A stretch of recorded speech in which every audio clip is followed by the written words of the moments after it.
Assalamualaikum warahmatullahi wabarakatuh. Al-Fatihah.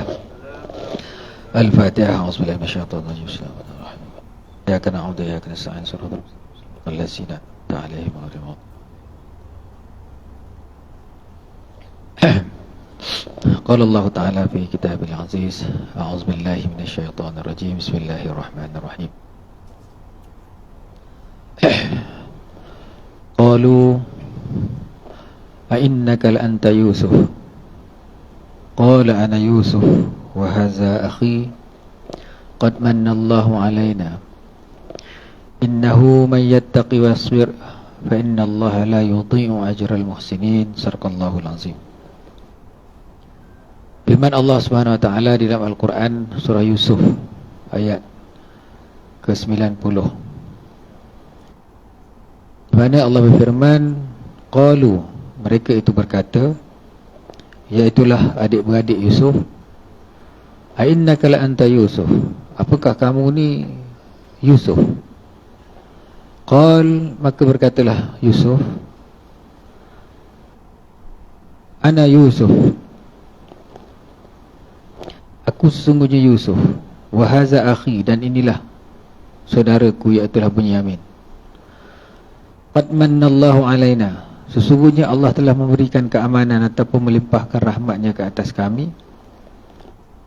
Innahu man yattaqi wasbir, sesungguhnya barang siapa yang bertakwa dan bersabar, fa innallaha la yudhi'u ajral muhsinin, maka sesungguhnya Allah tidak mensia-siakan ataupun menghilangkan ganjaran ataupun pahala mereka yang berbuat kebaikan. Dan saya hormati Tuan Imam, jawatan kuasa surau, khususnya pengurusi, tuan-tuan guru, hadirin hadirat yang dirahmati Allah sekalian. Alhamdulillah pada pagi ini kita dapat sekali lagi berkumpul berjemaah solat subuh dan mengikuti perbincangan ataupun perkongsian ilmu yang sedikit sebanyak menuruti apa yang imam baca dalam sembahyang tadi dari surah Taha, yang mana tidaklah Allah menurunkan Al-Quran itu sebagai litashqa. Ma anzalna alaikal Qur'ana litashqa, tidaklah kami turunkan Al-Quran itu kepada kamu untuk menyusahkan kamu. Illa tazkiratan liman yakhsha, kecuali untuk memberi tazkirah ataupun sebagai ulangan, peringatan kepada mereka yang takut. Takut dalam arti kata kita nak bertakwa kepada Allah Subhanahu wa taala, sebagaimana yang disebut di dalam surah Yusuf. Jaga apa yang diperintah oleh Allah Subhanahu wa taala, laksanakannya dan berhati-hati ataupun menjauhi perkara yang dilarang oleh Allah Subhanahu wa taala. Baik.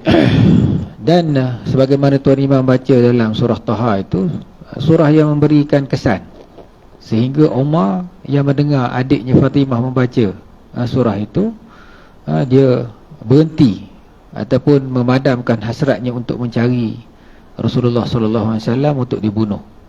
Dan fadilat surah Taha ni banyaklah tuan-tuan ya. Antaranya kalau kita baca untuk menenangkan hati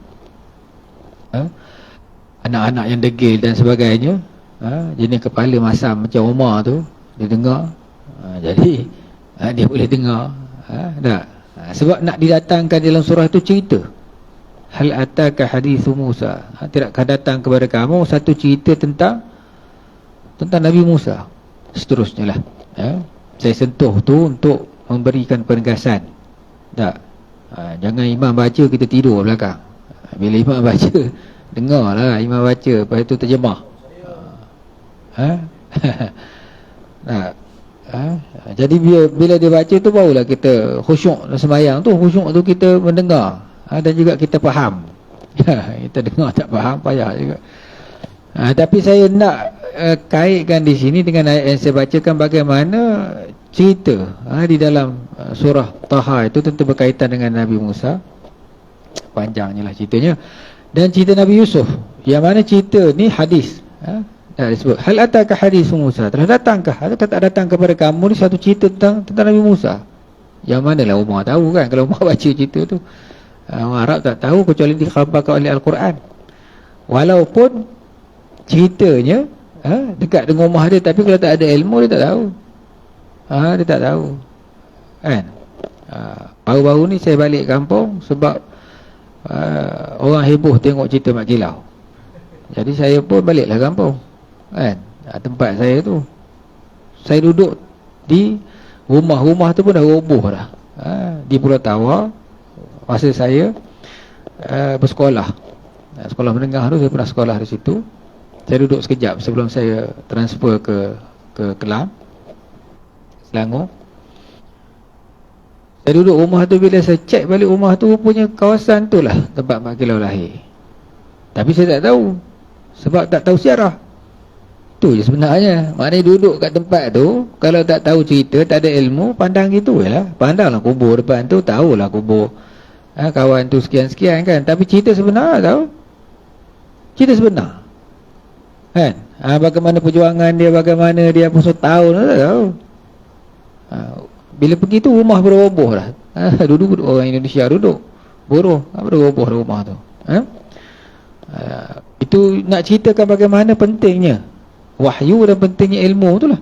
Tak ada ilmu, tak ada wahyu, pandang piramid tapi tak tahu di sebalik piramid apa kisah dia, apa cerita dia kan.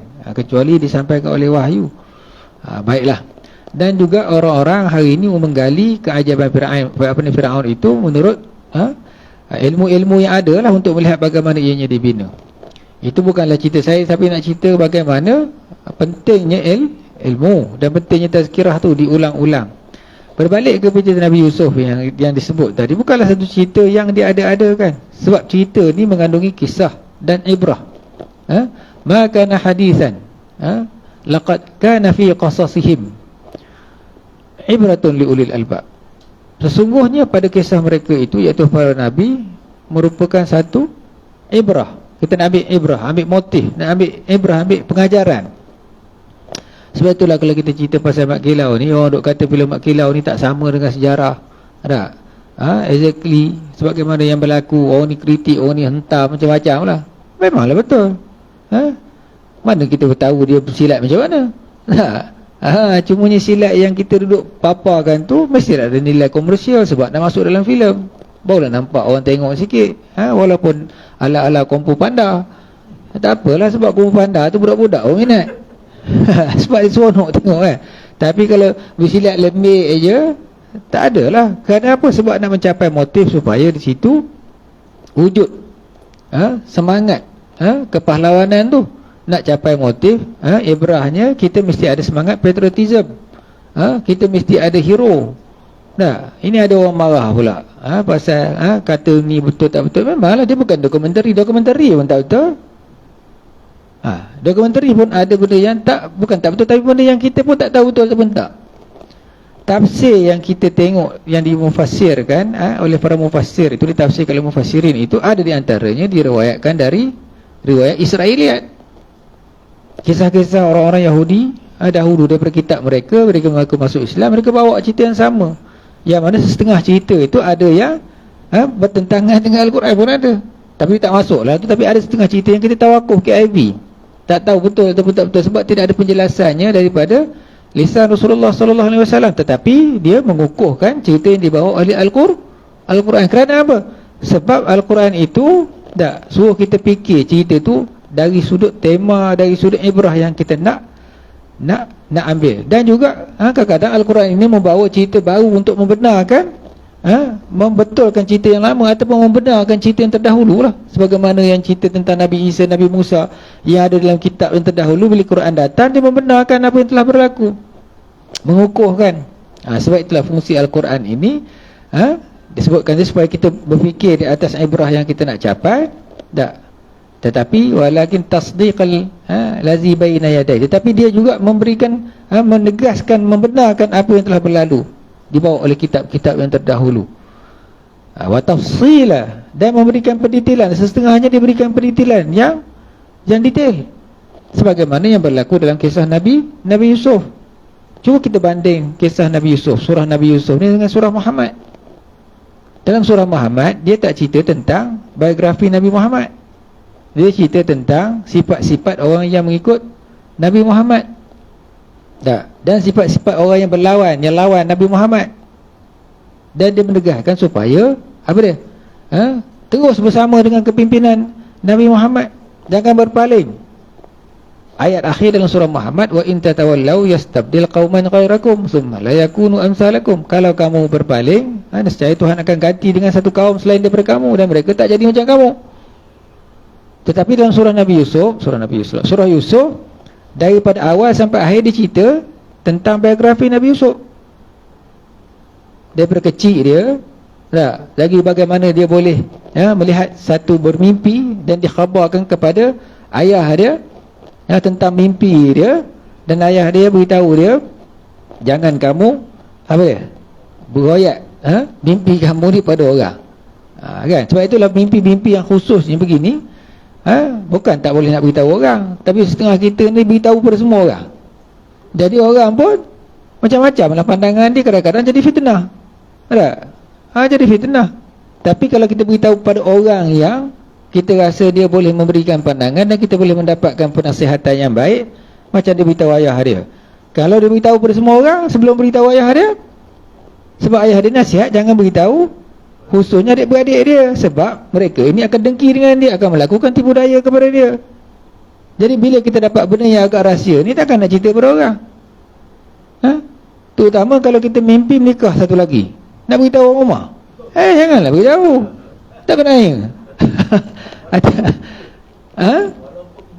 Walaupun mimpi, sebab ada setengah orang kadang-kadang dia terlalu takut, mimpi pun dia takut nak beritahu orang rumah, dia takut kena marah. Macam tu hal juga. Tapi maknanya nak beritahu ke? Mau begitu, tak beritahu lah. Kita beritahu, datang jumpa saya, jumpa ustaz, macam mana saya mimpi 3 malam tu suruh saya menikah, macam mana ustaz? Itu betul. Maknanya datang kepada orang yang you come to the right person lah. You datang pada orang yang benar, yang betul, yang boleh guide you. Dalam kes tu lah. Kan? Kita pun tunjuk jalan begini-begini, nampak? Ibrah lah tu. Inna anzalnahu Qur'anan Arabiyan la'allakum ta'qilun. Dalam surah Yusuf, kami turunkan Al-Quran ini dalam bahasa Arab. Siapa khitab Al-Quran itu ketika itu? Rasulullah SAW yang berbahasa Arab, dia faham lah. Supaya dia fikir. Yalah, Nabi Muhammad dia baca Quran, dia fikir lah. La'allakum ta'qilun. Antaranya kerana Quran itu khususnya surah Yusuf ini diturunkan kira-kira mengikut riwayat sebelum Rasulullah SAW berhijrah ke Madinah. Jadi dia cerita tentang biografi seorang pemimpin yang daripada kecil dia melihat satu perkara yang satu ketika nanti dia akan jadi hebat, jadi besar. Jadi kita kalau nampak benda-benda yang kita nampak, kita nak naik pangkat ni, jangan cerita ke orang. Tak nak pergi interview, kadang-kadang dalam interview orang tebas kita. Faham tak? Nak pergi interview ni beritahu semua orang soal interview. Jangan, sebab nak pergi interview ni kadang-kadang orang pergi telefon kepada ahli panel, kata dia ni ada kes sekian-sekian, dia pun mula ahli panel pun gitu juga. Kalau nak lepas kan, kata teruk aku ni, dia pun tahu daripada 100% dia jadi 70%. Betul tak? Kita beritahu orang apa? Beritahu orang tertentu, isteri kita ke apa, minta doa, okey lah. Beritahu musuh kita, dia call, tak kena air. Tak? Fikir. Supaya Rasulullah SAW fikir, kita fikirlah. Kerana apa? Nabi akan menempuh perkara yang sama sebagaimana Nabi Yusuf. Sebab itu diceritakan surah Yusuf itu tafsila likulli syai'in. Detail, benda tu detail. Daripada kecil masuk dikhianat oleh saudara mara dia, masuk dalam perigi, dijual, difitnah dengan perempuan, masuk penjara, kemudian jadi menteri. Maknanya Nabi SAW baca satu kisah seorang pemimpin dan dia kemudiannya menjadi pemimpin. Nampak? Itu ambil dalam makro level, benda yang besar. Kecil macam tu juga, kita nak jadi engineer, sudah tentulah kita cari satu tokoh yang kita nampak dia ni hebat dalam bidang tu, kita nak jadi macam dia. Tak? Kalau nak cerita motivasi di sekolah, ada guru-guru kan, ambil ni sama juga. Saya pun makin satu PhD thesis bagaimana mereka mengambil inspirasi daripada surah Yusuf untuk memberi motivasi kepada guru-guru. Yalah, guru-guru sekarang ni tengah pening kepala kan, macam-macam kerja. Semua dia nak buat, daripada mengukur tinggi budak, sampai kepada macam-macam. Jadi dia pun tension. Ambil surah Yusuf macam mana? Teruk daripada tu lagi. Antaranya lah, khulasahnya nak cerita kan. Nampak? Dia boleh ambil dia untuk kes yang kecil dan kes yang besar. Sebab apa? Sebab Al-Quran itu mukjizat. Hudan wa rahmah. Panduan dan juga sebagai rahmah. Dengan syarat liqaumi yu'minun. Bagi kaum yang beriman. Yang tak beriman, dia akan doubt. Dia akan meragukan benda ni. Bagi yang beriman, kita beriman, kita pegang dan kita fikir betul tak betul yang kita buat. Sebab itu Quran tu datang supaya kita beriman dulu. Zalikal kitab la raiba fi, tidak ada keraguan padanya. Kan? Yang penting kita pegang Al-Quran, lepas tu kita berfikir atas asas itu, atas pegangan kita, baru kita nampak benda ni betul. Tapi kalau kita tak fikir, semua benda sama saja, semua agama sama, pening kepala kita. Bagi orang yang beriman, dia pegang kisah ni dan dia akan dapati daripada kisah itu ceritanya betul. Dan sebagaimana yang berlaku kepada Nabi Yusuf, sejak daripada kecil sampai besar, berlaku kepada Rasulullah SAW. Di mana Nabi ini difitnah. Nabi ini ditentang oleh bukan orang jauh, tetapi di kalangan kaum keluarga dia sendirilah. Pak saudara dia. Habis yang duk tikam kita, orang kiri kanan kita. Tak. Dan orang yang rapat, yang pergi balik Mekah, murtad, Abdullah bin Abi Sarah, dia bukan orang jauh-jauh, orang dekat dengan Nabi antaranya. Yang menulis wahyu Nabi. Bila wahyu itu, dia di antara salah seorang penulisnya. Boleh balik Mekah, lari tinggal Islam. Itu belum masuk lagi nak kira bagaimana orang yang munafik, yang sepaya bersamanya tetapi menentang Rasulullah SAW. Saudara mara Nabi Yusuf, takkan dia tak tahu. Sepatutnya mereka bersama-sama dengan Nabi Yusuf. Kalau Nabi Yusuf naik pangkat besok, sekurang-kurangnya dapat juga projek. Ada tak? Dengan cara betul lah. Tapi dia tak fikir macam tu, yang dia fikir berdengki. Dalam kepala otak dia berdengki kalau dia fikir benda yang baik. Sebab itulah, tak silap saya, siapa nama Utbah ke bin Rabi'ah, tak silap saya, tak ingat lah dalam sejarah Islam. Dia berjumpa dengan Nabi, Nabi bacakan dari Al-Quran, dia pun pening kepala, dia tak boleh jawab. Dia balik jumpa dengan geng-geng dia. Dia kata, aku ni dengar ni lain macam. Ayat yang dibacakan oleh Muhammad ni, aku macam tak boleh nak pergilah. Cuma aku nak ingatkan kepada kamu satu benda lah. Yang kita nak lawan Muhammad ni, lawan berpada-pada lah. Maknanya kita kena jangan beri sangat. Sebab mana tahu kok-kok dia ni besok dia jadi orang besar penting dan kita boleh menumpang dia. Mari terfikir projek. Mari terfikir nak dapat, bukanlah projek, maksud mari terfikir bahawa kalau dia ni boleh jadi pemimpin yang hebat, kita boleh tumpang dia. Kita tak berlawan boleh sangat ni, apa benda. Ini semua pemimpin yang kita nampak berpotensi, semua kita nak pancung. Lalah kita jadi ketua kumpulan tu. Semua pakat tak ada dah. Nak cari orang semua pelapis hujung-hujung. Lepas tu kita marah kumpulan kita tu, semua orang bodoh belaka, kita seorang cerdik. Cara fikir tu kan sepatutnya begitu. Tak. Sebab apa? Sebab syaitan. Syaitanlah yang mengadu domba manusia, yang menghembuskan, yang membisikkan kepada manusia supaya manusia itu bergaduh. Hatta daripada kalangan adik-beradik, yang mungkin adik-beradik tu boleh tolong dia, tapi tak, dia berdengki. Nampak? Sebab ini cerita ni maka hadisan yuhtara, bukanlah cerita ini satu cerita merujuk kepada kisah Rasulullah, kisah para Nabi itu hadisan yuhtara, yang direka-reka. Bukanlah ianya sebagai satu cerita yang direka-reka. Walakin tasdiqal ladzi baina yadayhi. Saya sebutkan tadi, tapi ialah merupakan satu pembenaran apa yang berlaku sebelumnya. Baik. Jadi hadirin hadirat yang dirahmati Allah sekalian, dalam masa yang singkat ini kalau kita boleh tengok kepada surah Yusuf ini, di mana surah Yusuf ini apabila Nabi Yusuf dia berjumpa dengan saudara mara dia, bila dia jumpa dengan saudara mara dia, dia orang datang minta maaf lah sebab dah tahu Yusuf ni yang selama mereka ni khianati, yang menyebabkan mereka terpaksa minta tolong dalam keadaan mereka kemarau dan sebagainya lah. Cerita dia yang panjang. Dan mereka bertanya, adakah kamu ni Yusuf? Iyalah, Yusuf lah. Sebab dah tahu. Sebab itu dalam surah Yusuf ini, Yusuf tu berkata, hal alimtum ma fa'altum bi Yusuf? Apakah kamu tahu apa yang telah kamu buat kepada Yusuf ni? Kena sebut juga Tak. Kena ungkit balik. Kau tahu tak yang kamu buat kepada Yusuf? Sebab kawan ni duduk nak bunuh Yusuf, campak dia dalam pergi. Wa akhihi, dan saudaranya, ketika mana iz antum jahilun, ketika mana kamu jahil, ketika mana kamu tak tahu, ketika mana kamu menolak kebenaran. Dan makna jahil ini antara maknanya bukanlah sebut jahil ni macam orang bodoh tak tahu nak fikir, itu jahil juga. Tetapi jahil antaranya dia menolak kebenaran, di mana sepatutnya yang benarnya kamu ni adik-beradik Yusuf ni adik-beradik kamu.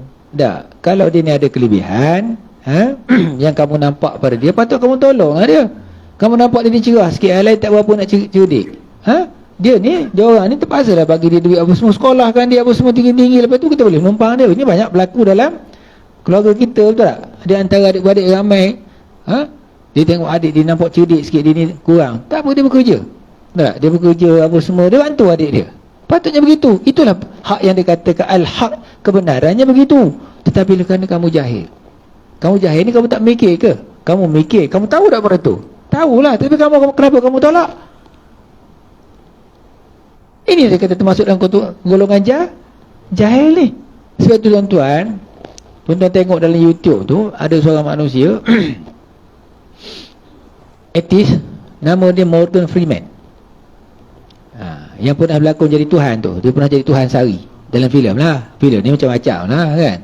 Sebab tu saya pun pelik, orang marah cerita Mat Kilau ni, sebab Mat Kilau ni jadi hero, national hero, tak boleh lah bahas macam mana.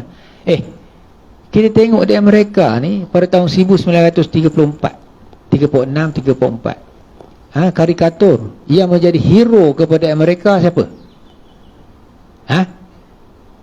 Yang menjadi hero kepada Amerika siapa? Captain America. Saya tak tahu tahun bila, tetapi tahun itu adalah tahun Superman hidup. Superman tu dia orang lukis je jadi hero. Kerana apa? Ketika itu orang tengah pening kepala, ekonomi meleset. Kita tengok balik sejarah tu, kita belajar sejarah tu. Tak belajar sejarah tak faham. Tak? Bila dah tak ada kerja, pening kepala benda, mesti ada somebody. There will be somebody, should be somebody to come to save us. Dia buat kata-kata tu, Superman berdatang yung pakai seluar dalam keluar. Pelik ke? Tak? Terima ada orang walaupun pakai macam tu. Terima ada orang. Kita pun terima juga. Masuk panggung, pecah panggung. Superman apa tu nama, saya pun tak ingat lah. Riff tak riff. Lepas tu Superman jatuh kuda, paralyzed pula. Terima juga ada orang. Tengok juga cerita Superman hak hero lain pula. Maknanya at one particular time kita mesti ada hero, walaupun tak betul. Dah tak betul pun kamu boleh anggap sebagai satu hero, kan? Takkan yang betul kamu tak boleh anggap sebagai satu hero. Ini kepala otak. Sebab apa? Sebab ini jahil ni. Jahil tahu maknanya? Kalau mengikut Morgan Freeman, dia kata apa? Jahil itu ialah ignorance itu, ataupun stupid itu. You know the truth, you see the truth, but you believe in lie. Kamu tahu tu benar, kamu tengok memang benar betul, tak? Tapi kamu apa? Percaya kepada pembohongan. Hak bohong tu kamu percaya, hak betul kamu tak nak percaya. Ini kata bengong tu, kata bengong marah. Kata bengong marah. Kurang cerdik, okey lah kot. Kurang cerap. Kurang cerap. Dia tak berasa sangat cerap ni apa? Balik cerap macam tu lah lebih kurang. Dia tak berapa nak berasa kena dia kan. Sebab manusia ni kadang-kadang kita kena jaga juga air muka dia apa semua. Tapi itulah, sepatutnya begitu. Jadi sebab itulah makna kepimpinan ini dia dapat trace masa kecil lagi. Saya bawa kepada Mat Kilau ni sebab saya nak ambil sisi Mat Kilau supaya kita realize bahawa kita ada orangnya yang hidup lebih kurang sezaman dengan kita. Tak sezaman pun, tapi kita pernah lah dengar cerita dia. Tak? Yang kita tahu, adakah dia ni resembling, bukan sama, bukan dia Nabi, dia bukan maksum, tetapi dia nak mengikut jejak para Nabi, nak jadi orang soleh. Kita mesti ada satu hero yang kita nak pegang. Kalau mereka boleh buat hero komik dia tu, dia takkan jadikan orang Indian sebagai hero dia. Sebab dia menjajah Red Indian. Red Indian mesti ada hero dia mempertahankan bumi dia. Betul tak? Mesti hero dia yang mempertahankan hak dia.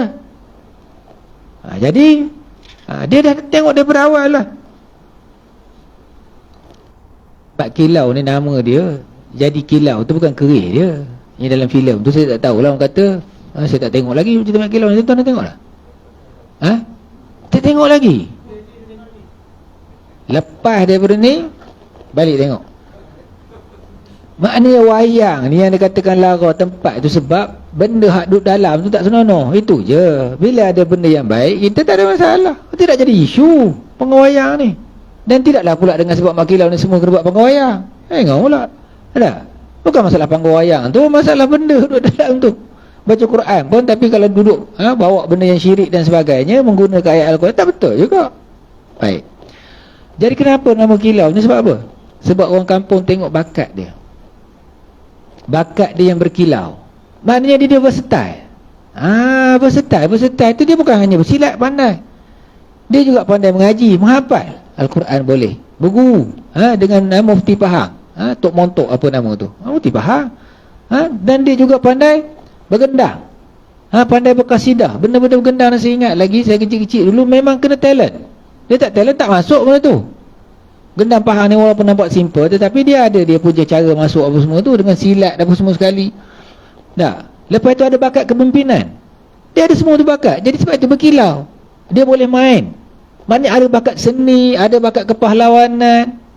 Dia boleh main gasing, dia boleh main laga buah kerah. Itulah dulu, masa dulu mana ada video. Dulu hak tu je lah. Maknanya benda ni dia maknanya versatile, dia boleh buat semua-semua. Ada bakat kepimpinan. Maknanya tuan-tuan ingat tak? Ada kalangan tuan-tuan ni cuba fikir balik. Ada tak hak yang jadi DO ke lah ni, ataupun jadi orang besar ni, masa kecil-kecil tu ayah dia pernah beritahu dia, ataupun ayah dia pernah beritahu masa dia dah besar, dulu kau masa kecil, aku nampak kau punya bakat lain daripada orang. Betul tak? Lain sikit anak dia ni. Ada setengah tu dia jumpa ada orang yang biasa melihat kepada perkembangan budak-budak, tak dia boleh tengok, dia boleh baca budak ni besok dia jadi orang apa? Jadi orang besar. Ada tak? So jauh mana lari daripada cerita Nabi Yusuf. Nabi Yusuf, inni ra'aitu ahada asyara kawkaban wasyams wal qamar ra'aituhum li sajidin. Dia tengok 11 bintang dan matahari bulan tu sujud. Itu dalam cerita Nabi Yusuf. Jangan kamu cerita mimpi ni kepada orang yang khianat kepada kamu, kepada saudara-saudara. Ayah dia tahu antara adik-beradik dia ada yang boleh pakai, ada yang macam-macam. Ayah dia tahu, ayah tahu. Kita jadi ayah kita tahu tak? Tahu ni boleh pakai, ni tak boleh harap ni, kan? Ni tak boleh bagi ni, kan? Habis dia gambar ni. Dalam anak beranak kita, tak beranak, adik apa ni, anak-anak kita yang ramai tu, kita boleh nampak siapa dia yang boleh jaga aku masa aku tua. Betul tak? Kita boleh nampak dah. Itu belum nikah lagi tu, nikah habis. Kan? Kita nampak benda ni common. Maknanya sebab tu Quran ni dia betul-betul petunjuk kepada kita. Benda tu kita tengok. Kecuali kalau kita baca Quran ni dapat pahala, sekadar dapat pahala je, sekadar tu je lah. Baik. Jadi apa yang ada pada cerita Mat Kilau ni, kalau ikut kepada true story lah, begitulah cerita dia. Dan dia bukan seorang yang pandai haran. Sebagaimana orang kita duduk gambar, orang yang kuat ni, yang duduk berlawan apa semua ni, mesti seorang yang pandai haran. Dia tak pandai haran. Tok Pendekar dia mesti pandai. Itu grebeh. Itu cerita Pok Ya Cun Chodem macam tu lah. Grebeh. Dia bukan dia pandai haran macam tu, kan? Dia Pok Ya Cun Chodem pun dia tak nak ambil cerita lain. Dia tahu cerita dia, cari bini dia je, kan? Kedebel itu dia kata kalau semua benda aku nak fikir, baik aku jadi menteri. Dia tak nak fikir benda lain. Betul tak? Kita tengok cerita Pok Ya Cun Chodem. Tak tengok juga benda cerita ni, tak tengok ni. Kau tolak TV? Tolak TV sebab nak mati, duduk kat kubur. Kalau tuan-tuan duduk kat tepi kubur tu, orang kubur akan beritahu kamu ni, aku hak duduk dalam kubur, dia nak balik ke dunia. Kamu nak mati dah. Sebab orang yang duduk dalam kubur, orang yang mati ni, dia hari-hari nak balik. Sebab apa? Dia nak buat amal. Yang kita ni nak mati cepat. Tak betul tuan-tuan? Bukanlah saya kata tak ingat mati. Ingat mati untuk supaya kita hidup dengan lebih bermakna. Hidup dengan lebih bermakna dengan kita mengingati mati. Sebab orang yang mati tu dia nak balik ke dunia ni untuk hidup dalam keadaan yang lebih bermakna. Itu falsafah kita pergi kubur tu. Baik. Jadi kalau kita tengok kepada itu, kita nampak bahawa daripada awal lagi kita boleh cam kepimpinan anak-anak kita, kepimpinan Mak Kilau ni. Saya katakan tadi bahawa tidak semestinya seorang pahlawan itu dia pandai-pandai, tidak. Mak Kilau ni, cerita Nabi Yusuf ni tuan-tuan tahu banyak dah. Saya cuba ambil asas untuk kita cerita, sama ada kita balik kepada Quran. Mak Kilau dia bukan seorang yang panas, seorang yang lembut. Apa yang lembutnya? Sebab antara lembutnya ialah dia mengamalkan zikir yang kita amal biasa tu. Ya Latif, Ya Latif, Ya Latif. Allahu latifun nabi ibadi. Allah itu bersifat lemah lembut kepada hamba-hambanya. Kenapa? Sebab bila sebut Ya Latif ni, dia melembutkan diri kita, dan secara psikologinya kita akan jadi tenteram. Kita nak berjuang ni, kalau fikiran kita berserabut, boleh berjuang? Tak boleh. Sebab itulah Mak Kilau ni, wartawan tanya dia, sebab bila dia declare yang dia ni Mak Kilau pada tahun 1969 Disember, satu jawatan kuasa ditubuhkan. Jawatan kuasa munculnya Mak Kilau, dia ada paper ataupun report yang dibuat oleh jawatan kuasa tu, ditubuh oleh Kerajaan Negeri Pahang lah. Menteri besar apa semua terlibat, panggil dia punya saksi apa semua kan. Lepas tu ada wartawan tanya dia, Aki, lawan penjajah ni tak takut ke? Tak takut ke lawan penjajah ni? Mak Kilau jawab apa? Takut. Kejut lah kawan tu. Takut macam mana pergi lawan orang ni? Takut.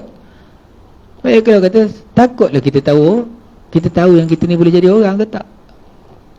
Sebab takutlah kita berzikir dengan Allah Subhanahu Wa Taala, kita gantungkan hidup kita ni kepada Allah Subhanahu Wa Taala. Sebab Mak Kilau ni dia memang pegang sungguh Al-Quran, khususnya surah Al-Ikhlas itu. Qul huwallahu ahad, Allahu samad, lam yalid wa lam yulad wa lam yakul lahu kufuwan ahad. Maknanya dia berserah kepada Tuhan yang satu. Ikhlas dia dengan Allah Subhanahu Wa Taala. Nak jadi apa jadi, tapi dengan Allah Subhanahu Wa Taala. Dia takut, tapi takut lebih kepada Allah berbanding dengan yang lain. Takut adalah fitrah manusia. Kan? Dan orang yang takut ni, dia takut dia kena berhati-hati lah. Bila dia takut, dia kena hati-hati lah. Dia kena berhati-hati. Tak semua benda dia nak beritahu orang. Sebagaimana yang saya sebut dalam kisah surah Yusuf ini, benda-benda yang strategik beritahu orang tak? Kan ayah dia Nabi Yaakob nasihat, jangan beritahu. Ini strategik ni. Mak Kilau pegang apa falsafah dia? Kalau tak tahu, diam. Kalau tahu pun diam. Ingat tu, tak tahu diam. Kita kan tak tahu, kita dulu forward message. Ini salah tu. Tak tahu, tak tahu, tapi aku terima ni. Ini tahun lepas punya ni. Mati lama dah kawan ni. Juga. Patut tak tahu diam lah. Tak tahu benda ni je, tak ya kan. Tanya dulu, kita biar gempar pula kawan tu, seorang lagi mati. Dah pelik lah tuan-tuan. Tak tahu diam, tahu pun diam. Tak semua benda kita kena cerita berorang. Tak semua benda cerita berorang. Tengok kan? Kalau orang tu provok, kita cerita habis. Sebab itu bagusnya orang Terengganu, dia simpan rahsia Mak Kilau ni, sehingga Hugh Clifford datang ke Terengganu bersama 250 orang askar dia, cari Mak Kilau ni di Terengganu, di Kuala Terengganu, jumpa Tok Kupaloh. Dia tak ngaku Mak Kilau ada, sedangkan Mak Kilau duduk situ. Seorang pun tak buka mulut di kampung tu. Nampak orang Terengganu. Tapi ada di antara mungkin perjuangan Mak Kilau ni, ada orang yang bocorkan rahsia dia. Ada benda ni bocor rahsia ni sama juga apa yang berlaku pada Rasulullah sallallahu alaihi wasallam. Dan yang bocor rahsia ni bukan orang calang-calang yang terlibat dalam perang Badar. Hatib bin Abi Balta'ah tulis surat, beritahu keluarga dia dekat Mekah bahawa Nabi nak datang masuk ke Mekah. Benda ni tak real.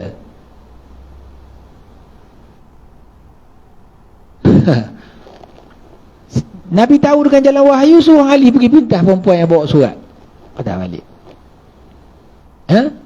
Daripada hati. Tanya. Tak sempat tanya lagi, Umar dah keluar parang lah, pedang nak pancung. Pancung je kerjanya. Tak tanya. Ini macam orang Melayu kata tu, pancung tak bertanya. Ada tukang pancung, jumpa orang dia pancung je, tikam atau pancung tak bertanya. Dia pergi je, kawan ni datang je, dia tak tanya lah, datang piung pancung. Sebab apa? Sebab kamu nak murtad kan ni? Hatib kata, aku bukan murtad, aku tak nak murtad, bukan aku nak, tapi aku nak beritahu supaya mereka tu jangan lawan Nabi, duduk diam-diam, duduk kat situ. Kalau dia orang tahu, yalah, tapi kalau bocor rahsia.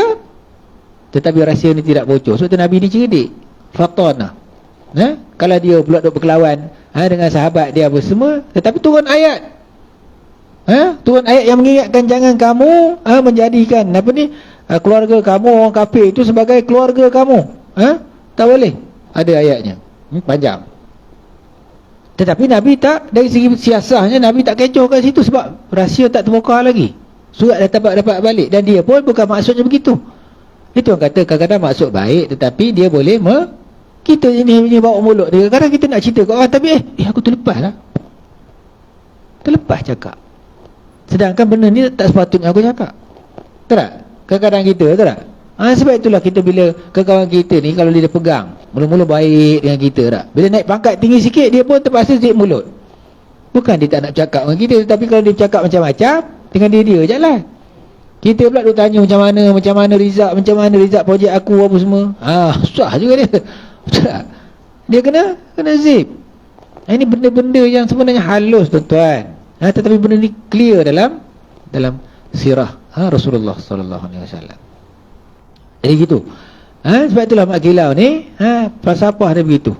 Sebab tu dia tetapi oleh kerana kesabaran dia kata, wa man yattaqi wa yasbir, siapa yang betul-betul takwa, pegang kepada Allah betul-betul dan bersabar, sabarlah. Fa innallaha la yudhi'u ajral muhsinin, sesungguhnya Allah tidak mensia-siakan ganjaran orang yang berbuat baik. Mak kilau ni dulu British, Sultan beritahu dia ni penderhaka. Penderhaka. Kenapa Sultan berbuat demikian, sedangkan Sultan bersama-sama dengan mereka berjanji untuk mementeras British. Sultan terpaksa. Dan dia tahu Sultan terpaksa, dan dia tak kata Sultan macam-macam, dan dia bersabar. Dia nak tengok, sebab Sultan ni geng dia juga dulu. Sebab tu ada Sultan dalam sejarah kita ni yang main mata dengan pemberontak. Nampak British tu okey, tapi dia selamat kan. Pemberontak sokol lah, penentang pahlawan lawan Inggeris ni. Antaranya dalam kes Mak Kilau, Sultan Kelantan yang pergi lepas dengan Mak Kilau balik. Tapi pada orang Siam, dia ni telah dikebumikan, dia nak tunjuk lah. Tapi kalau dia give up, kalau dia lawan British, lawan penjajah, dengan dia sekali jalan. Tak? Dari ini yang kata pertimbangan dia ada dua tafsiran di situ. Bagi seorang pemerintah, sama ada dia memang sayang kepada dunia dia sebagai raja, dia tak nak lepas, kan? Ataupun dia sayang dengan sebab kepentingan. Kalau dia lepas, orang lain naik lagi huru-hara. Sebab British ni akan naikkan Sultan yang pada pandangan dia nak ikut cakap dia je. Betul tak? Sultan yang lawan dia, Raja Abdullah, kena buang. Sicily ada yang Sultan yang terpaksa pencen jadi Sultan, jadi raja, bawa taksi pun ada. Kita tengok dalam sejarah. Dan yang berlalu terdahulu tu tak perlulah kita nak menyalahkan Sultan yang ada pada hari ni, kecuali kes yang ada pada hari ni yang kita boleh bahas. Kerana apa? Quran aja kita jelas, tilka ummatun qad khalat, berlalulah umat-umat yang terdahulu telah berlalu. Laha ma kasabat wa lakum ma kasabtum, bagi mereka apa yang mereka buat, kamu apa yang kamu buat. Wala tusaluna amma kanu ya'malun, dan kamu tidak ditanya dengan apa yang mereka, kamu tak bertanggungjawab dengan apa yang mereka buat. Jadi tak perlulah kita nak cerita bahawa hak yang sekarang ni terasa dengan apa yang orang-orang dulu buat, walaupun sebangsa dengan kita. Sebagai contoh, ada kumpulan yang mengatakan askar Sikh ni tidak mengajar bunuh orang. Betul lah, tak mengajar bunuh orang. Tetapi hak yang dulu tu sejarah, dan sejarah juga menunjukkan bahawa tak semua orang menjadi barwa kepada British. Bahkan yang menjadi barwa kepada British tu, quote and quote, barwa kepada British tu bukan orang Sikh saja, orang Melayu pun ramai. 250 orang yang pergi bersama dengan Hugh Clifford ke Terengganu itu, 190 orang adalah orang Melayu.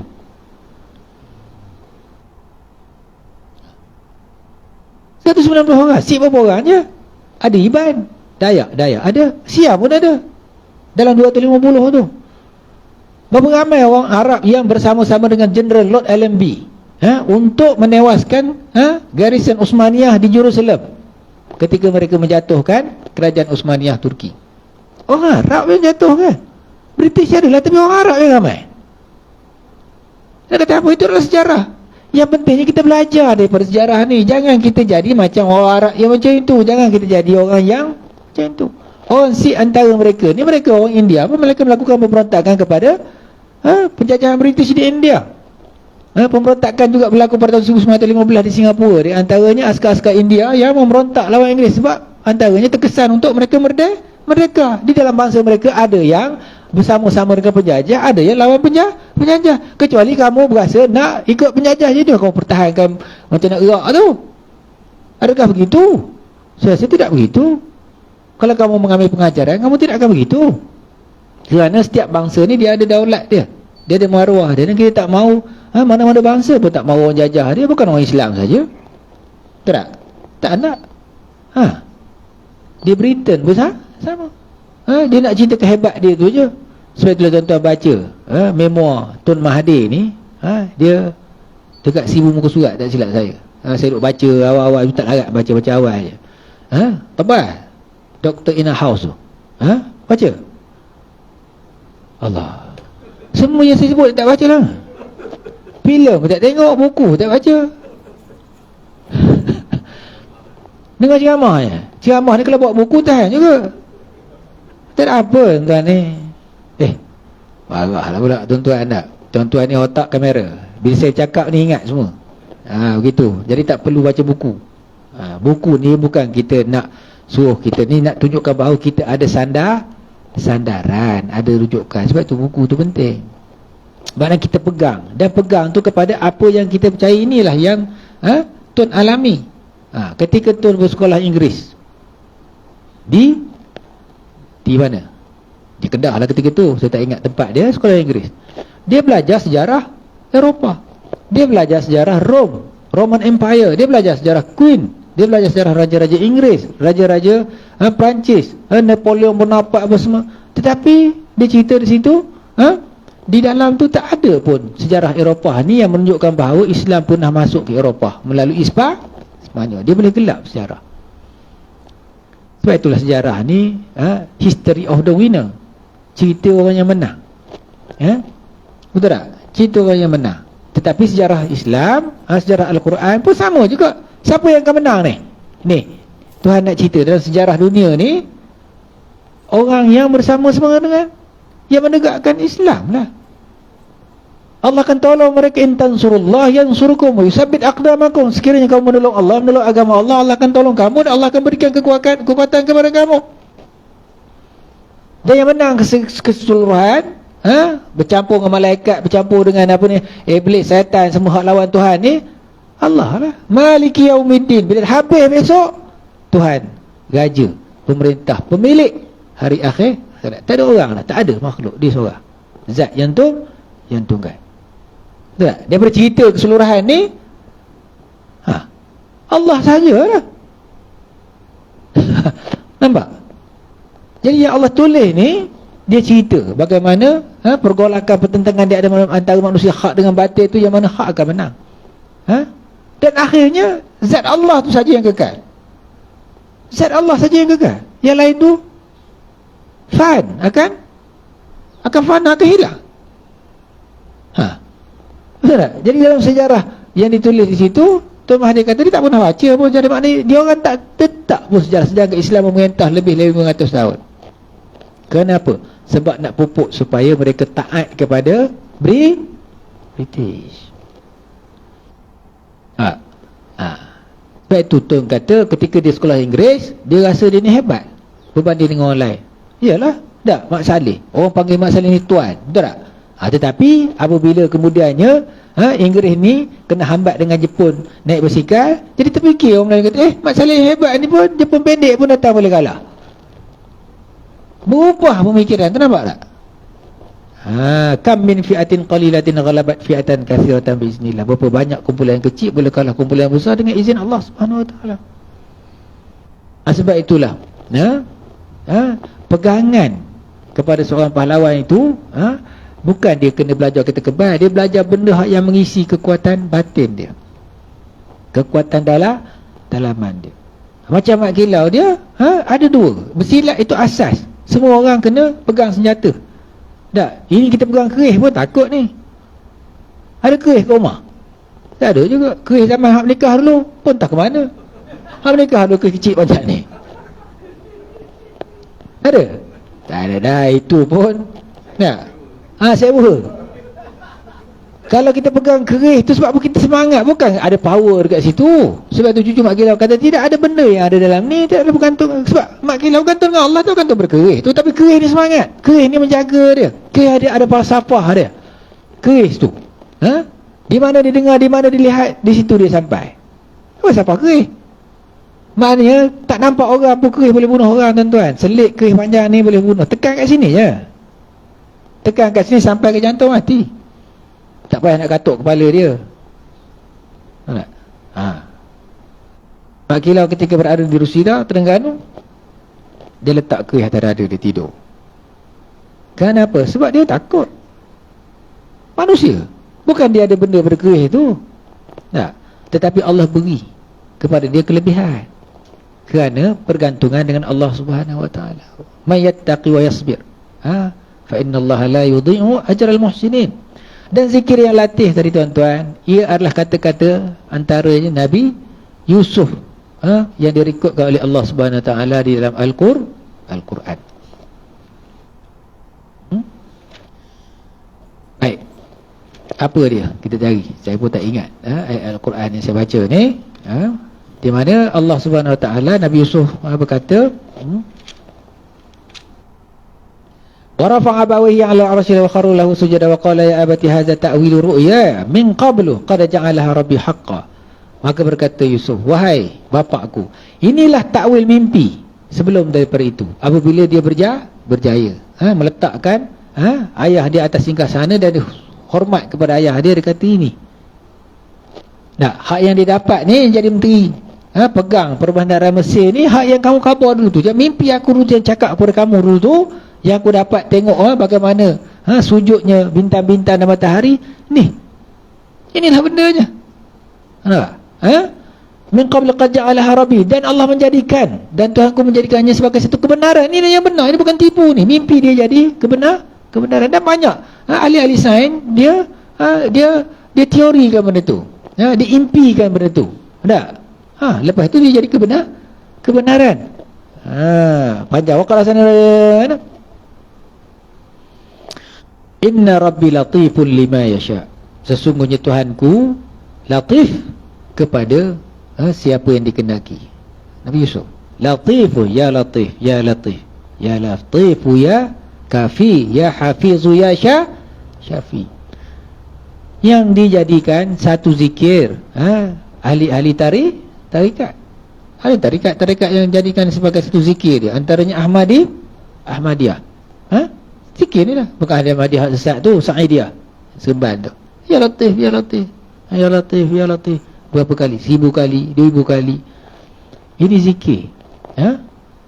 Tapi zikir ni kena ikhlas lah. Sebab itu apabila Menteri Besar Pahang tanya mak kilau, ni tanya ni sejarah, tanya, Aki, zikir yang latif yang Aki duk baca ni, apa kena mengenanya dengan jatah negeri Pahang?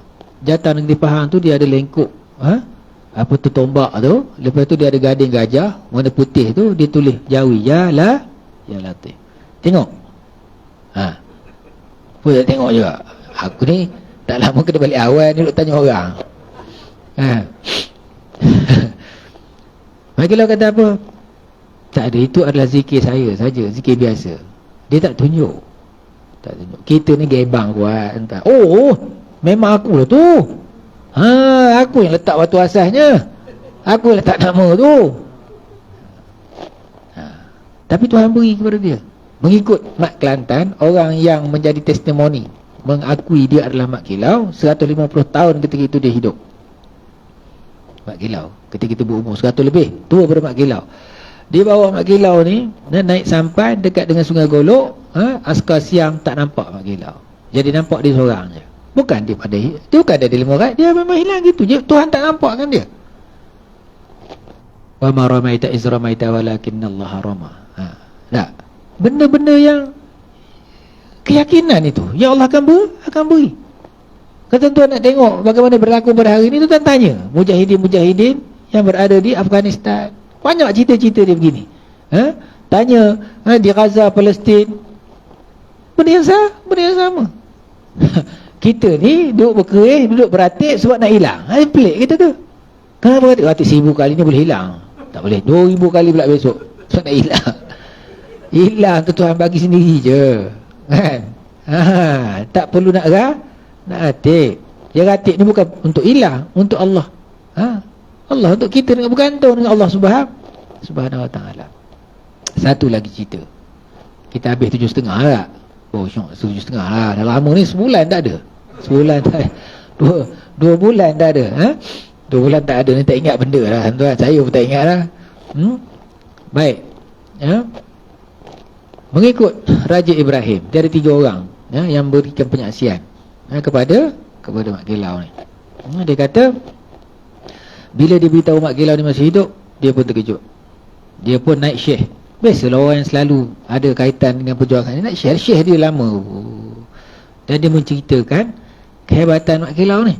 Mak Kilau dah begitu, begini. Okey. Jadi dia pun dibawa lah ke Kuantan. Sampai Kuantan jumpa Mak Kilau, dia pasti itu Mak Kilau, mereka berpeluk apa semua. Dan dia cerita Mak Kilau ni begini di depan Mak Kilau. Mak Kilau suruh berhenti, diam. Dah. Dia tak bagi cerita. Jangan cerita, maksudnya begitulah. Dah, diam. Dan dia diam. Diam terus. Bila diam tu tak cakap.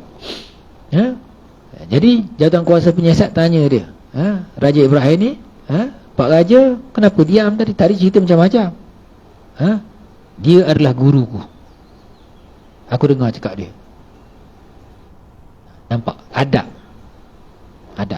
Dan Pak Him ni adalah dengan Maimunah ni, tak silap saya, adalah orang yang diutus ataupun yang disuruh oleh Raja Terengganu untuk melindungi Mak Kilau ketika mereka berada di Terengganu.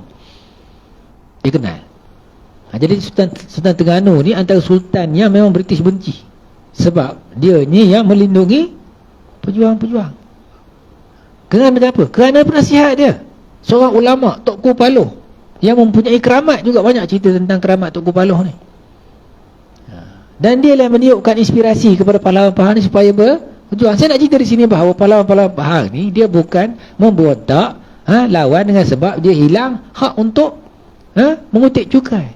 Itu adalah stereotip biasa nak cerita bagaimana orang Melayu ni hilang hak, lepas tu dia mengamuk. Memang hak dia. Cumanya bila mengutip cukai ni, seolah-olah mengutip cukai ni, dia ni kutip cukai guna untuk dia. Tak, dia kutip cukai dia gunakan untuk masyarakat tempat dia. Dia bukan kutip cukai semua bolok ke dia. Tak, dia ada sistem dia. Walaupun dia bagi hak, Raja bagi dia hak supaya dia mengelolakan kawasan itu. Antaranya dia beri hak di Budu, kawasan antara Jerantut, Benta, Hala Kerauk tu, kawasan yang dulunya ada emas. Jaga kawasan tu. Bukan dia jadi token emas, semua dapat kerja. Tak, dia jaga kawasan tu. Tapi bila British datang, British hendak kawasan tu demolish. Dia punya peranan. Hapuskan peranan dia. Hak dia tak ada. Hak ni hak. Bila orang datang ambil hak kita, kita nak kata apa? Lepas tu bila kita melawan, orang kata kita pemberontak. Macam yang berlaku di Palestin. Yahudi datang ambil rumah dia, lepas itu buat perjanjian supaya mengakui bahawa orang Yahudi adalah pemilik rumah tu. Tuan-tuan nak ikut? Ada yang ikut. Sebab itulah dalam perjuangan ini, saya balik kepada bukan hanya Mak Kilau, nilai kepada perjuangan dalam pandangan agama.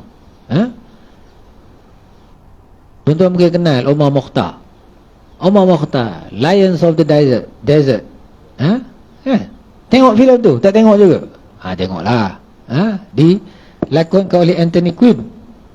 diarahkan oleh Mustafa Akkad. Saya tengok zaman-zaman sekolah lagi. Tapi sekarang baru saya tahu the real meaning cerita tu. Antaranya, pada satu ketika Itali ajak dia berunding, tawarkan dia supaya dia berhenti, jangan lawan Itali, jangan lawan, dengan satu hadiah. Hadiah untuk orang-orang yang warak ni, penjajah fikir, kalau hak yang jenis gila ke harta ni, dia bagi harta. Betul tak? Ini ulama ni nak bagi apa? Mesti dia nak ni. Dia kata berhenti. Kalau berhenti, kami hantar haji, pergi haji free. Hantar pergi haji tuan-tuan. Hantar pergi haji. Kita kalau pergi haji, zaman tak dapat nak pergi haji ni, kalau kita boleh pergi haji satu kampung cerita. Betul tak? Haji. Tak semualah. Kalau kita ni tidak semua hak yang terlibat sajalah. Tapi nak menunjukkan apa? Apa jawapan Umar Mukhtar? Dia kata pahala jihad aku ni lebih besar daripada pahala haji. Nampak? Orang yang tahu, yang berbahasa Arab, yang tahu Al-Quran dan tahu fiqh. Tahu fiqh, di mana nilai, di mana aulawiyat, di mana prioritinya, di mana fiqhul aulawiyatnya, fiqh prioritinya dekat mana ketika itu. Bukan nak katakan bahawa pergi haji ni tak elok, tetapi bagi orang tidak ada ilmu, apa benda tolak jawatan ni pergi haji. Sebab itulah bila Abdul Rahman Limbong ditangkap dan dihukum, bukan gantung. British pandai tuan-tuan. Sebab apa? Mereka tahu Islam, mereka lawan. Ya'lamu ya'rifunahu kama ya'rifun abna'ahu. Innal ladzina atainahumul kitaba ya'rifunahu kama ya'rifun abna'ahu. Sesungguhnya orang yang kami utuskan kepada mereka itu kitab, mereka tahu tentang Muhammad ini, apa yang dibawa oleh Muhammad, sebagaimana mereka tahu tentang anak-anak mereka sendiri. Dia tahu very detail, dia tahu apa psikologi orang Islam, macam mana orang Islam nak dikalahkan, kenapa tak dapat dikalahkan. Mereka bukan tak study. Bagi hantar pergi Mekah Abdul Rahman Limbong. Orang kampung pun ada yang tak tahu. Baguslah duk melawan letih-letih apa benda pasal cukai ni, bagilah British pun. Kita nak buat jauh sebatang pun tak pandai. British datang dengan kapal perang, bagilah dia mengendah. Dah hantar pergi haji tu, bagus tu melawan lagi. Tahu tak? Tuan-tuan, ulama-ulama ni buat, dia tak ada sandaran ke?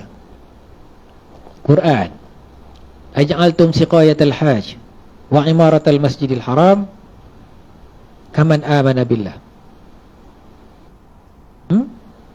wal yawmil akhir wa jahada fi sabil la yastawuna indallah.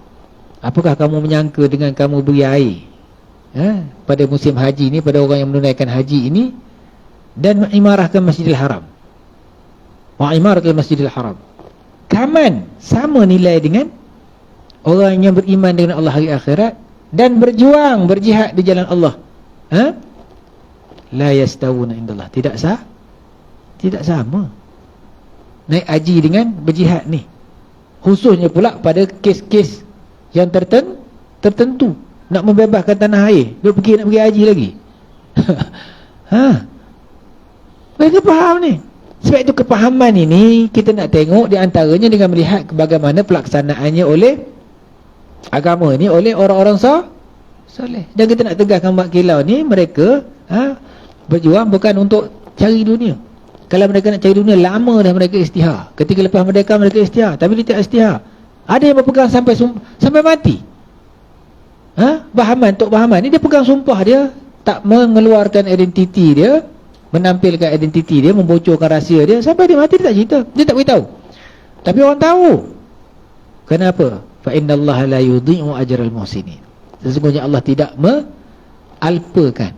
melupakan ganjaran. Orang akan beri dia dari sudut apa? Dari sudut pengiktirafan. Mak Kilau walaupun Sultan Pahang yang anggap dia sebagai pemberontak, sebab Sultan Pahang terpaksa, tetapi dia tahu ini adalah pejuang yang nak mempertahankan dia. Dia bagi pengiktirafan dalam bentuk jawatan kuasa, mengiktiraf satu, dan keduanya dia letakkan payung yang berupa bendera negeri untuk mengiringi Mak Kilau ni ke makam dia ketika dia dikebumikan pada tahun 1970 pada 16 hari bulan Ogos dekat nak merdeka. Satu lagi benda last 7.5, sebagaimana Quran suruh kita berfikir Tuan-tuan fikir balik ni, mak kilau istihar pada tahun 1969 Disember. Tuan-tuan, pada tahun 1969 ada satu peristiwa besar berlaku di negara. Apa dia peristiwa tu? Mei and then December. Mak kilau dia buat macam tu. Saya tak tahu sama ada dia berfikir nak beritahu bahawa orang Melayu ni, kita ni kena bersatu, jangan jadi bengong, jangan duduk berkelahi. Kita kena bersatu. Saya tak tahu, tetapi kalau ikut kepada keluarga dia, antara sebab dia nak keluar daripada sumpah itu sebab dia tak anak, sebab dia ada 3 orang isteri. Dia tak mahu anak-anak dia tak kenal antara satu sama lain. Dan menyebabkan dia bawa minta izin nak beritahu kepada Tok Bahaman, Tok Pramu ketika itu di Kuantan juga, yang mati saya rasa tahun sekitar 5-6 tahun selepas daripada dia matilah, tahun 70 juga, 77 ke 75 dia mati. Dia nak keluar, dan dia nak beritahu tu sebab dia nak keluar sebab tu. Tetapi kalau kita nak fikir di sini, sama ada dia berfikir begitu ataupun Tuhan nak tunjuk kepada kita supaya kita bersatu. Dan pada tahun 70 onwards tu, 71 orang Melayu bersatu. Pembangkang orang Melayu ketika itu bersatu. Kerajaan tukar daripada kapal layar jadi Barisan Nasional tu. Tu hadap pangkah tu, pakai t-shirt biru tu. Kan tahulah sejarah bila tu boh. Dulu kapal layar, lepas tu bubar. Sebab nak ambil nafas baru, nak ambil kekuatan baru. Dulu kapal layar, lepas tu jadi BN. Lepas ni nak pakai lagi tak BN tu? Itu saya tanya. Tu pula tuan-tuan tu fikirlah. Sejarah dia tunjuk ada berlaku perubahan dan perubahan itu kuat lagi kuat. Tak, lepas daripada BN ditemukan 2/3 menang besar, kita boleh buat macam-macam, boleh buat DEB, boleh hantar anak Melayu pergi sekolah apa semua, Felda buka, nampak? Tuan-tuan, Allah beri kepada kita rezeki, berkat kerana apa? Perpaduan wajib. Wa'tasimu bihablillahi jami'a wa la tafarraqu wazkuru ni'matallahi 'alaikum iz kuntum a'da'a fa'alafa baina qulubikum. Ketika mana kamu bermusuh, Allah satukan hati kamu. Ini merupakan nikmat daripada Allah Subhanahu wa taala. Kalau kita nak kembali kepada Al-Quran melalui satu gambaran sejarah yang sangat lengkap. Orang dulu nampak mak kilap pun buat macam tu, sama ada orang terfikir ke tak terfikir, tapi sejarahnya menunjukkan orang Melayu besar satu. Maknanya orang Melayu ni ada hero dia lagi. Dan hero dalam kes Mak Kilau ni, satu-satunya penentangan yang British tak boleh kalah. Yang lain habis di mana-mana habis, mati apa semua, tak boleh kalah. Dan British tahu Mak Kilau ni masih hidup. Pada tahun 1963 waris dia di London, dijumpai oleh kawan dia yang merupakan bekas kepada perisik MI5, mengatakan your great grandfather Mak Kilau is still alive. Maknanya dia tahu. Tetapi apa perlunya British beritahu? Sebab dia kalah lawan Mak Kilau, dia tak boleh menang. Dah ramai yang mati lawan Mak Kilau. Dan menyebabkan British terpaksa masukkan Pahang ini, tubuh negeri-negeri Melayu bersekutu pada tahun 1986 tak silap saya, sebab nak menanggung hutang Pahang yang banyak disebabkan oleh hasil tak ada. Sebab lawan ni, kalau tak lawan ni cepat dia dapat emas tu. Lawan, hutang banyak, terpaksa minta negeri lain tolong. Itulah semangat federation. Maknanya negeri hak kaya ditolong hak miskin. Nampak? Kan saya cerita panjang kan? Panjang pula cerita dia. Setakat tu sajalah tuan-tuan. Sekurang-kurangnya kita berfikir dan kita yakin kepada Al-Quran ni memang manusia bukan manusia yang buat. Sedetail ini, selengkap ini, ia merupakan datang daripada pencipta kita yang nakkan kita kembali kepada dia dalam keadaan yang baik. Aku liqauli hadza wa astaghfirullah li wa lakum. Assalamualaikum warahmatullahi wabarakatuh. Subhanakallahumma wa bihamdika wa asyhadu an la ilaha illa anta wa astaghfiruka wa atubu ilaik. Wal 'asri innal insana lafi khusr illa allazina amanu wa 'amilus solihat wa tawassaw bil haqq wa tawassaw bis sabr. Assalamualaikum warahmatullahi wabarakatuh.